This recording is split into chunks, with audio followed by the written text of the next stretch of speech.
नाज़रीन आदाब, ATR news channel में आप सभी का इस्तकबाल है। आइए डालते हैं आज की अहम खबर पर एक नज़र। ऐसे ही अहम और ख़ास खबरों के लिए ATR न्यूज़ को लाइक करें, सब्सक्राइब करें, शेयर भी ज़रूर करें। బీసీలకు 42% రిజర్వేషన్ ఇస్తా అని చెప్పిండు. తెలుసు ఆయనకు, ఆయన తెలివి తక్కువడు కాదు, ఆయనకు చాలా ఎక్కువ ఉంది తెలివి. గతంలో ఈయననే చెప్పిండు, ఇదే రేవంత్ రెడ్డి గతంలో ఏం చెప్పిండు, రిజర్వేషన్లు అడిగితే జైల్లో పెట్టాలి అన్నాడు. ఇదే రేవంత్ రెడ్డి.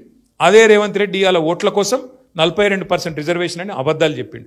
మేము చెప్తానే ఉన్నాం అసెంబ్లీలో, నేను కమలాకర్ అన్న, ఇక్కడ కాదు నువ్వు కొట్లాడాల్సింది, నీ రాహుల్ గాంధీ కొట్లాడాల్సింది పార్లమెంట్లో రాజ్యాంగ సవరణ చేస్తేనే అవుతుంది, లేకపోతే కోర్టు ఆపుతుంది అని మేము శాసనసభలో ఇద్దరం చెప్పినాం.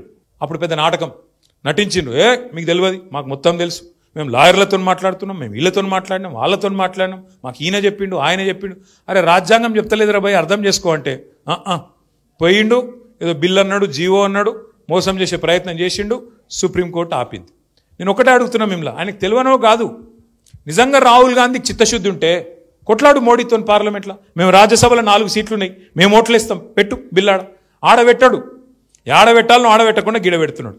ఇంకొక మాట, 42% రిజర్వేషన్ అని ఆయన చేతిలో లేని ముచ్చట్లేమో పెద్ద పెద్ద ముచ్చట్లు చెప్తాడు, కానీ ఆయన చేతిలో ఉన్న ఇయ్యడు. ఆయన చేతులు ఉండి ఆయన సంతకం పెడితే అయిపోయేది మాత్రం ఇస్తలేడు. బీసీలకు 20,000 కోట్ల బడ్జెట్ అన్నాడు, 5 ఏళ్లలో 1,00,000 కోట్లు ఇస్తా అన్నాడు, అది మాత్రం పెట్టాడు.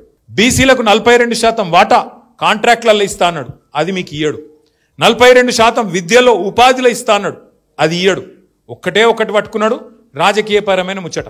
మరి రాజకీయంగా 42% మందికి పదవులు వస్తే అందరికీ లాభం అవుతుందా? కాదు కదా. జాతి మొత్తానికి లాభం కావాలంటే కాంట్రాక్ట్లీ, విద్య, ఉపాధి. మరి రాజకీయంగా రావాలంటే పార్లమెంట్లో కొట్లాడదాం, మేము కూడా కలిసి వస్తాం, ప్రధానమంత్రి దగ్గర కొదంపా. దీనికి మాత్రం సమాధానం చెప్పాడు. అందుకే దయచేసి ఆలోచన చేయండి. ఈ మోసపు ప్రభుత్వాన్ని, ఈ మోసపు కాంగ్రెస్ పార్టీని తప్పకుండా మీరందరూ 11 తారీఖు నాడు ఓట్లు లేకపోతే దొంగోట్లు అయితే చెప్పిన కదా మీకు, మర్చిపోకుర్రి. పొరపాటున మీరు మర్చిపోతే మీ ఓటు ఇంకోళ్ళు వేస్తారు కంపల్సరీ. వాళ్ళు రాసుకున్నారు, 12,000 దొంగోట్లు రాసుకున్నారు, మిమ్మల్ని మీ ఓటు వేరే ఓడేస్తాడు. మీ ఓటు మురిగిపోనీయకండి, బయటికి రండి.